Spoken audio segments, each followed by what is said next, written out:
Hey guys, what is up? It is Jim here. Today I have a new game for you guys, and this is the LEGO Commando 9 from Rainbow Six Siege. So, this game has really been requested, but I made the file and then asked you guys which one you would see first, the Commando 9 or the AK-74M. So I have the LDD files for both of them, because I've just been making a bunch of guns in LDD just because I haven't really felt inspired to build much guns in real life. But yeah, this also gives me a great opportunity to give you guys the file, so I'll set a 100 like goal for the file for this, since the last 60 likes went really quickly. So yeah, this is a super cool gun actually. I'm really happy with the way this thing turned out as well. There are probably a couple of parts I could have done a little bit better, but yeah, let's just go over it here.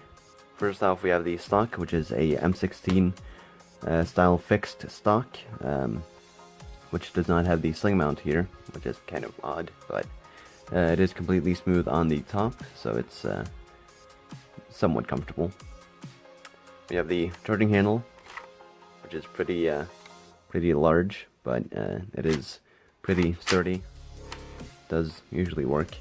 These pieces are the kind of extending pieces, so this is kind of the locking piece, so when you pull this, would then unlock the bolt, so you just can't pull it back without actually actuating the lever on there. You can see I have a new way of making the receiver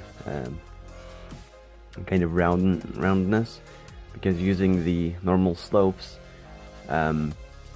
makes it 6 wide, which makes it way too wide, and this is about the closest you can get without going 3 wide with plates on the side.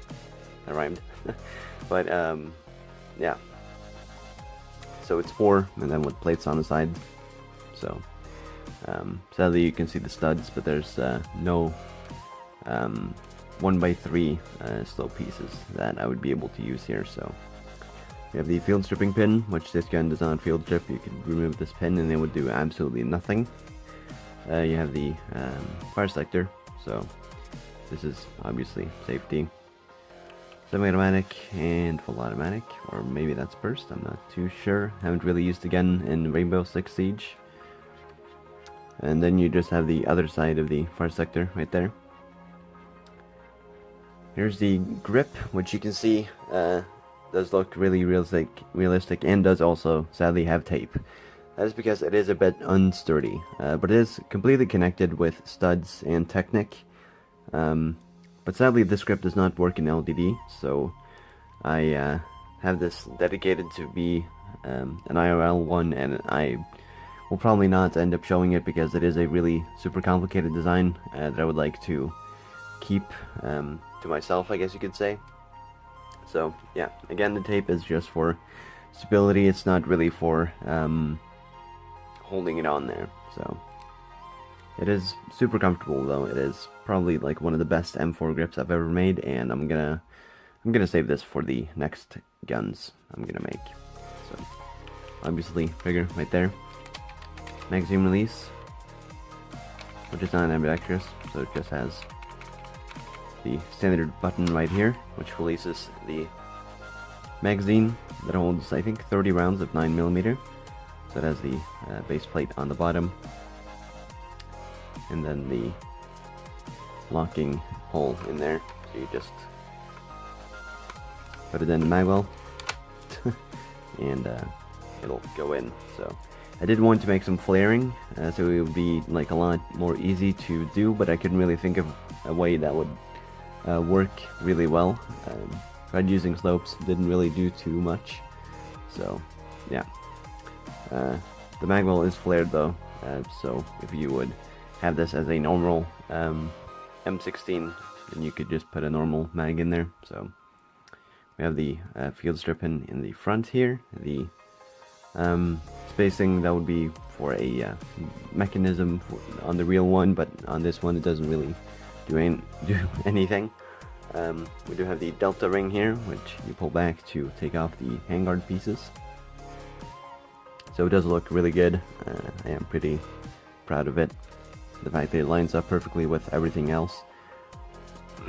we have the screws to take off the gearing handle, but obviously, as you can see, these don't work. When you try to turn them, it just breaks off. But yeah, you could take this off and put on any scopes, but I didn't make any. There's the adjustment dial right there. Turn it around.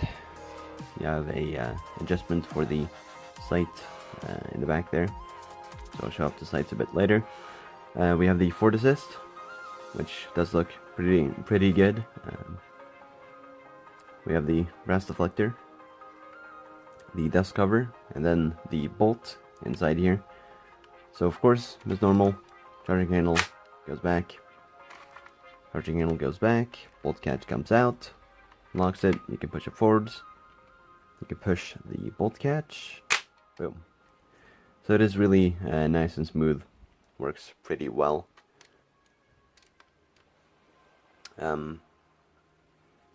We do have the handguard here, which has a rail on the bottom and then a rail on the top. I did make the bottom rail light gray because I thought it wouldn't look too good.